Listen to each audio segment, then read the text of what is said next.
Now, this is where it starts to get spooky.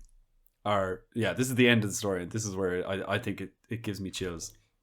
Borlus eventually decides that, I'm going to go and I'm going to meet Ceylon at my own house, or near, just outside my house in another little small hut or something. But he's constantly questioning himself the whole time. And I'd like to read how it ends, because these are the last words that Tolkien wrote about this unfinished book. And I think it's quite chilling. Borlus says, quote, "Perhaps I have been preserved so long for this purpose, that one should still live, hale in mind, who remembers what went before the great peace. Scent has a long memory. I think I could still smell the old evil, and know it for what it is. The door under the porch was open, but the house behind was darkling. There seemed none of the accustomed sounds of evening, only a soft silence, a dead silence. He entered, wondering a little. He called, but there was no answer. He halted in the narrow passage that ran through the house, and it seemed that he was wrapped in a blackness. Not a glimmer of twilight of the world outside remained there. Suddenly, he smelt it. Or so it seemed, though it came as it were from within outwards to the sense. He smelt the old evil, and he knew it for what it was." Whew. Oh, class. Can you read that part again?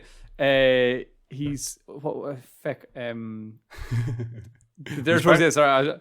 He knew it for... No, not before. He knew it for what it was. Go back there a bit there. Okay. So it says, he entered, wondering a little. He called, but there was no answer.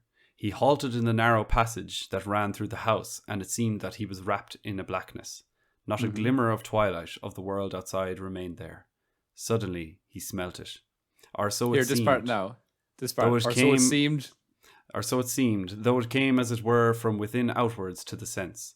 Exactly. Just the old evil. Repeat that line there. Though it came as it seemed, or whatever. Though it came as it were from within outwards to the sense. That's class. Yeah, it is cool.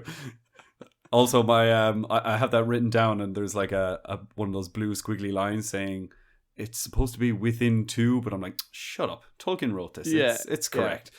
They're like, are you sure about your grabber? And you're like, are you sure about your grabber? Yeah, are you sure, you stupid computer?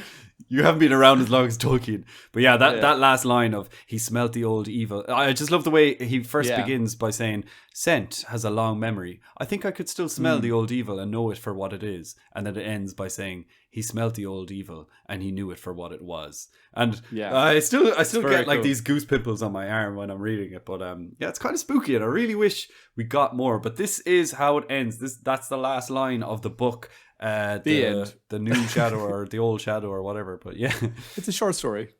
It's a short story, but what a chilling end to just an insight into what the sequel to The Lord of the Rings would have looked like. So we're obviously left with so many questions. Of course, who is this Herimor guy? What happened to the mysterious missing Gondorian boat and sailors? Ceylon as well. He's also quite mysterious. Was he really part of this new evil dark cult, or was he just like, someone with a bit of information? Was he a spy perhaps?